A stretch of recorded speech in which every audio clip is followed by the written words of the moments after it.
محمد الدميري أيضا في نقاش مع حكم اللقاء.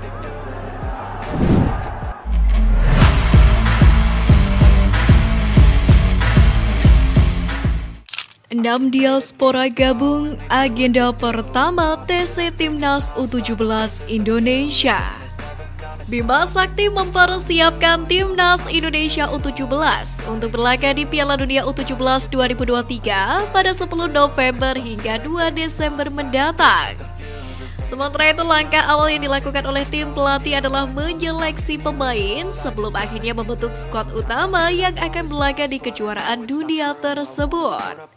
Dalam persiapan tim, pelatih Timnas Indonesia Bima Sakti telah memanggil 34 pemain untuk melakukan seleksi atau pemusatan latihan di Jakarta, yakni mulai 10 Juli hingga 28 Agustus mendatang.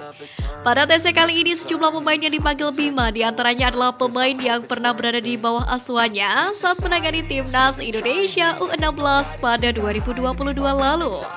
Di antaranya adalah Muhammad Iqbal Gwijangge, Arekan Kaka, Muhammad Kafiatur, dan kawan-kawan.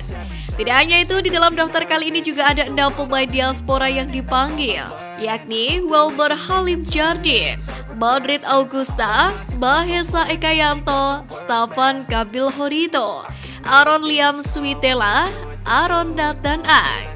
Sementara itu, agenda pertama yang akan dilakukan oleh skuad Garuda Asia adalah dengan menjalani tes kesehatan di Medical Center PSSI GBK Arena, Jakarta, di mana seluruh pemain pun tampak bersemangat dan antusias mengikuti tes kesehatan yang dipimpin oleh Head of Medical PSSI, Dr. Syarif Alwi.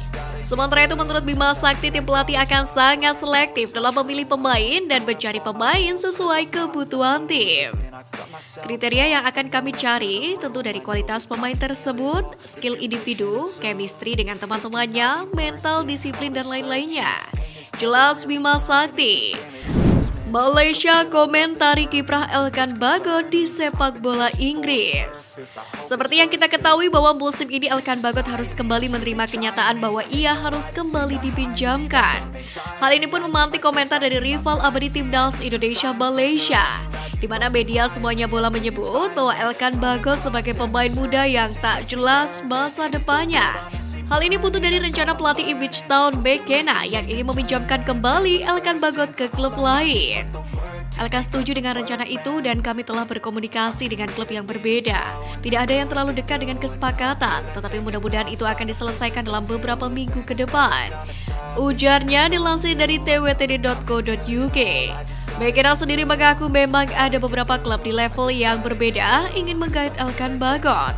Namun hingga detik ini belum ada kesepakatan karena manajemen mencari yang terbaik, di mana pihaknya masih akan melihat setiap tawaran yang masuk untuk menggait Elkan Bagot. Menanggapi hal ini, dituliskan oleh media semuanya bola, mereka menyebut apabila Elkan Bagot menjadi pemain yang belum jelas masa depannya. Pasalnya dari daftar nama yang akan dipinjamkan, Bagot merupakan pemain termuda dan masa depannya bersama tim baru masih belum diketahui. Sintayong bongkar cara Timnas Indonesia berjaya. Pelatih Timnas Indonesia Sintayong atau STY akan bicara terkait desakan netizen yang terus menagih prestasi.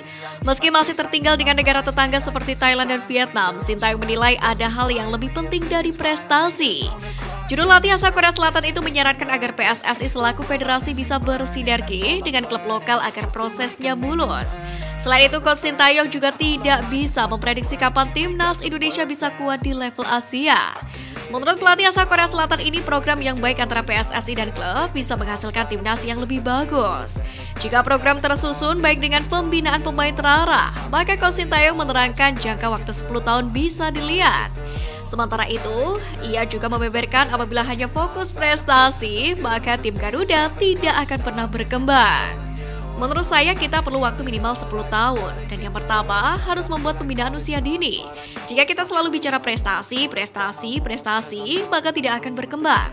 Maksudnya bicara prestasi dalam waktu dekat ini. Menurut saya butuh 10 tahun minimal, dibuat program yang baik, baru Indonesia berkembang dan bersaing di Asia. Terang Coach Sintayong. Jika Sobat Halo belum tahu, PSSI era kepemimpinan Erick Thohir ini juga tengah berjalan ke arah apa yang dijelaskan oleh Coach Sintayong. seperti bersinergi dengan PT LIB dan klub Liga 1 dalam penentuan jadwal Liga 1 musim ini supaya tidak ada lagi polemik pelepasan pemain ke skuad Garuda.